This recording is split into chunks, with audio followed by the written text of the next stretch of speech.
দেখা হবে না, আমাদের সবাইকে ফাঁকি দিয়ে চলে গেছে। আমার দুইটা বাচ্চা আছে ছোট ছোট,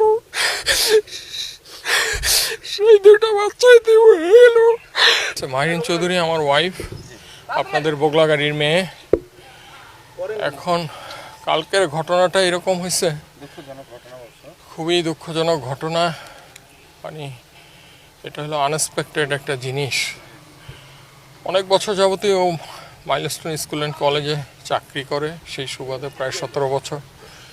সেখানে সে পর্যায়ক্রমে টিচার থেকে সে কোঅর্ডিনেশনের দায়িত্ব পায়, কোঅর্ডিনেটর হয়েছে, এবং যেই বিল্ডিংয়ে বিমানটা ক্র্যাশ করছে ওই বিল্ডিংয়েরই সে কোঅর্ডিনেটর ছিল। তো ইন দ্য মিন টাইম স্কুলে বাচ্চাদের ছুটি হয় নর্মালি 1টা থেকে 1:30টার ভিতরে, সেকশন ওয়াইজ 5 মিনিট গ্যাপে গ্যাপে। তো 1টা থেকে যখন স্কুল ছুটি হয়েছে তখন বেসিক্যালি কোঅর্ডিনেটর আইসার সামনে দাঁড়ায়, টিচাররা যার যার বাচ্চা নিয়ে আইসা প্যারেন্টসদের কাছে হ্যান্ড ওভার করে। তো ঠিক ওই মুহূর্তটাই 1:06-এর দিকে মেবি এরকম 2-4 মিনিট আকপিছ হইতে পারে, ঠিক এই সময়ই এয়ারক্রাফটটা আইসা একেবারে ঠিক যেই জায়গায় তারা দাঁড়ায় বিল্ডিংয়ের মুখে, যেই দিক দিয়ে বাচ্চারা বের হবে ঠিক ওই মুখের ওইখানে আইসা তারা ক্র্যাশ ল্যান্ডিং করছে। তারপর ওটা এক্সপ্লোশন হয়ে ভিতরে ঢুকে গেছে ক্লাসরুমে, কিছু বাচ্চা ওইখানে উন্ডেড হয়েছে। এখন মাহিরিন মিস ভালো ছিল, ওর বাচ্চাদের বাঁচাইতে গিয়ে আসে কিছু বাচ্চা বের করেও নিয়ে আসছে। আমার সাথে তার আইসিইউতে যেই কথা হয়েছে, আমি বললাম যে তুমি কেন এই কাজ করতে গেলা? বলে আমার বাচ্চারা আমার সামনে সব পুইরা মারা যাচ্ছে, আমি এটা কিভাবে সহ্য করি।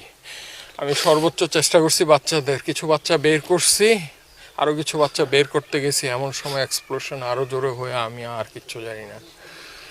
ওর ভিতরে সে নিজে পইরা নিজে পুরা ভাই 100% বার্ন হয়ে গেছে, পা থেকে মাথা পর্যন্ত চুল। শুধু সে বেঁচে ছিল, একটু কথা বলতে পারছে আইসিইউতে। তারা যখন মানে আইসিইউতে যখন তাকে চিকিৎসা নিছে এবং তাকে যখন লাইফ সাপোর্টে নেওয়ার আগ পর্যন্ত সে লাস্টে একটা কথাই বলছে যে আমার হাতটা একটু, ডান হাতটা দিয়ে বলছে আমাকে একটু শক্ত করে ধরো ডান হাতটা। আমি শক্ত করে ধরছি, ভাই ধরা যায় না, পুরা সব কিছু পোড়া। বুকের এইখানে নিয়ে বললো তোমার সাথে আমার আর দেখা হবে না।